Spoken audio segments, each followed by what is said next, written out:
Hello, friends. My name is Jean Houston, and I want to thank my old friend, the luminous, brilliant Dr. Irvin Laszlo, for inviting me, and also to Mr. and Mrs.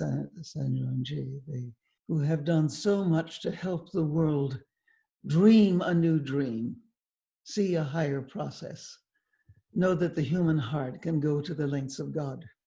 You know, I am living here right now in the midst of terrible fires that are consuming the west coast of America. My own town has not been affected, but the two towns next to it have lost everything, 3,000 homes gone. So when I think of the source of wonder, I realize that we have within us the wondrous capacities to respond to outrageous circumstances. In my own life here, what I've done is I have found a family, a Hispanic Mexican family, who has also lost everything. And so I invited them to come and live with me, which they've done. It's a very, very large family. And from them, I'm learning so much that they can rise above all the most dreadful kinds of circumstances, can keep their vision high, their yearning for the better life continuing, and it inspires me. Now they get this, I asked, where do you get this sense? And they said, from our spiritual life.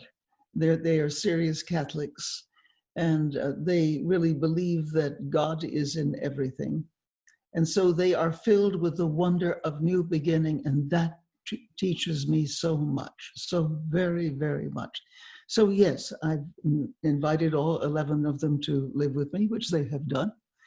And I'm always now being exposed to a civilization, a culture that is very rich and which teaches me much, more wonder, but also the very fact that we live in the great dialectic of being not encapsulated bags of skin dragging around very little egos, but that we are both organism, environment. We don't just live in the cosmos, but the cosmos lives in us, something that Dr. Laszlo has really explained to a depth and a complexity and a richness that few others have, that we are cosmic agents and not just, as I say, human beings living through one of the most difficult times in history that we have ever lived through. So this gives me courage to say, oh friends, you were made for these times.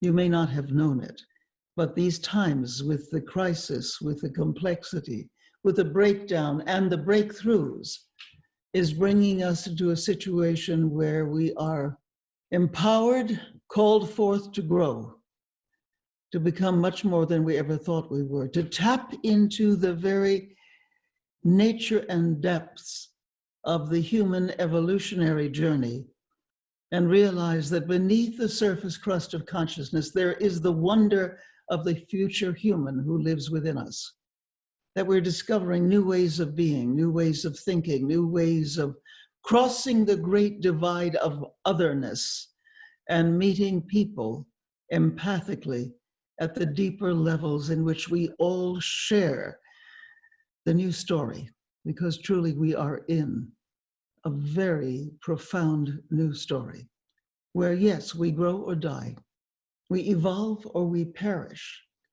And it is times like these that the human species is being called to not just adjust and adapt, but to evolve, to really tap into these universal potencies of creation, this ever-present origin of co-creation that rises in us and says that now is the time.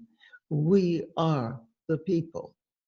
So that is my life right now, going around helping people get food, get clothing, find housing, deepen into whatever is their belief and their faith, and realize that they are capable, they are more than capable of tapping into the remarkable time of creation, co-creation, creativity, regeneration. We are in Renaissance times.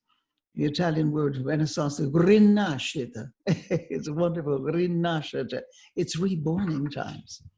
And so the wonder for me is that to live in such times, to have the incredible opportunity to be of profound usefulness, and to know that all of this does not come from me. It comes from the depths of which we are a part, from which we emerge, the wonder that is in our soul. Thank you.